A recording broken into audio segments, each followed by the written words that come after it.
Good evening. Continuing our mini-series on the first 5 steps of AA, we come now to step 2, which says that we came to believe that a power greater than ourselves could restore us to sanity. Step 1, in a way, even though it is the first giant step out, is still a kind of a negative thing. It's the admission of a weakness, a rather colossal weakness. The alcoholic says, my body cannot handle alcohol the way the bodies of normal drinkers do. But it is not weak to admit a weakness. That's where the alcoholic or the drug addict's strength is. He knows what's wrong with him, and he's learning what to do about it. A lot of people go to their graves not knowing what's wrong with them, and everybody has a wart or a scar or a flaw or two. Max Schmeling predicted he would beat Joe Louis, and when he did and the fight was over, they asked him how. He said, I studied films of his former fights and discovered his weakness, and I played on it in the fight, and I beat him. Of course, his weakness was he allowed that to be published. Joe Louis read it, and the next fight, of course, is history. But nonetheless, if I know what my weakness is, that I can't handle alcohol, I can draw all the wagons of protection around that flaw and let nothing get to it. Those of you who have an addiction problem have it almost made, if you wish, once you admit that it is there and become willing to protect that weakness. How do we do it? We've already admitted that the power to handle alcohol is not in us. The wise alcoholic comes to believe that a power greater than and outside of self can do it. Now, how do you get to that point in your life when you come to believe that you can get well? We came to, then we came to believe. AA always advises strongly its sons and daughters, go to meetings, go to meetings, go to meetings, go to meetings. Why? That's where you find well alcoholics and drug addicts. That's where you find people who have been restored to sanity. I'll get to that word sanity in a minute, by the way. In all 12 steps of AA, the word alcohol is mentioned once. The word sobriety is not mentioned at all. They speak of being restored to sanity, but we'll get to that in a minute. The alcoholic, the drug addict, has to go to where people who are well can be seen and heard and touched, listened to and shared with. And after a bit, this thing has been bollocksed up for a lot of years. I once heard a man complain that he was very, very impatient and dissatisfied with his lack of progress.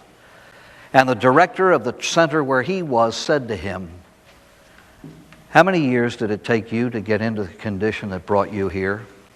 18, 21, 35? Doesn't it make sense that it's going to take a relatively long amount of time to get well? Time is of the essence. Time. And the only thing that's going to make me patient with myself in getting well is constantly coming and being around those who are well. And after a while, this mind that has been drugged for so many years begins to come to.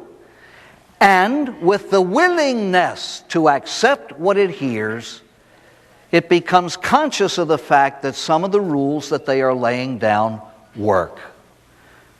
And then he comes to believe that he can get well too.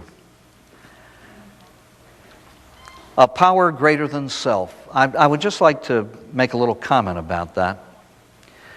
Somebody once, or you hear it often.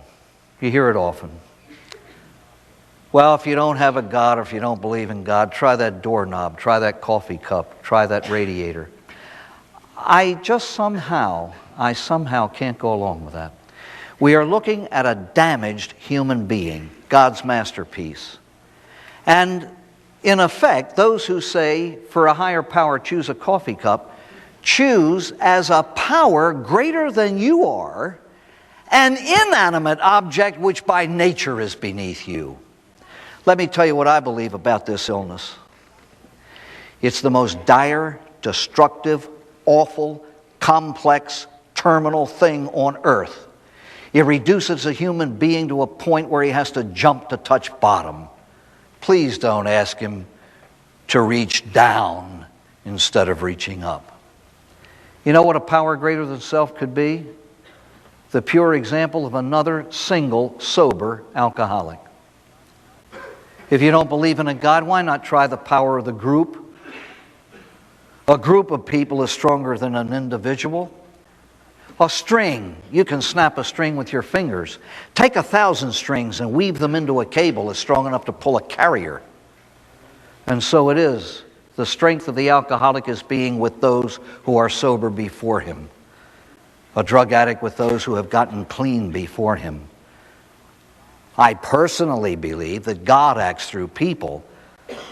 I believe in a God, I think most people do, but you don't have to. All you have to believe is that there's something bigger than you somewhere. And by the way, if you don't, try mirror therapy. When you go home, look into any mirror in the house. And if you can't come to the conclusion that somewhere, someplace, there's got to be something bigger than what you're looking at, you really do need attention. My heavens, we're powerless over a lot of things. We're powerless over electricity. We're powerless over fire. We're powerless over flood. Is it so difficult to admit that I need a power greater than me to get me over an illness that I can't handle myself? A power greater than ourselves. I have never heard anyone, and I've mentioned this before in other places. As a clergyman, I have attended hundreds of open AA meetings. I have never yet, at an anniversary meeting, heard anyone stand up and hold up a coffee cup and say, "Meet my sponsor."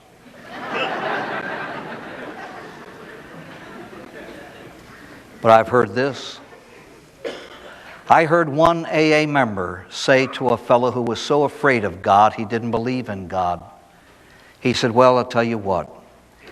If you have no higher power, why don't you try mine?" He's worked for me for 18 years. This statement, I think, has far more bearing than any other. If you don't believe, make believe. You've got to start someplace. The alcoholic has precious little to believe in his own strength. His own strength isn't enough.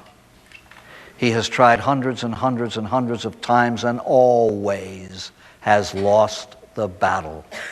But you know, my friends, if you look at people who are well and you ask them how they did it, do you mean to tell me that the power to not drink was not in you? That's right. Where did you get the power?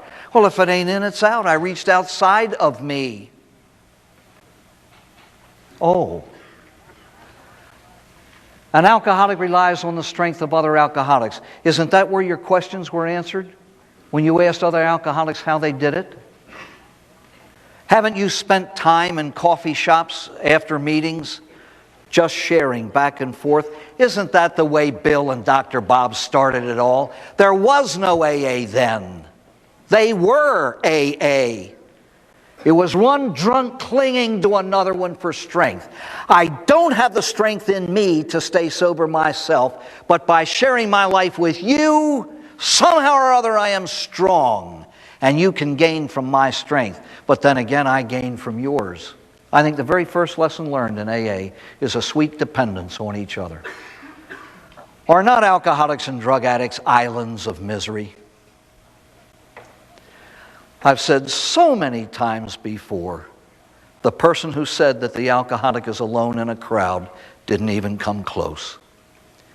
And I have seen this too many thousands of times on faces that speak silently of inner misery that can't be described. You see human beings who are just beat. They're beat.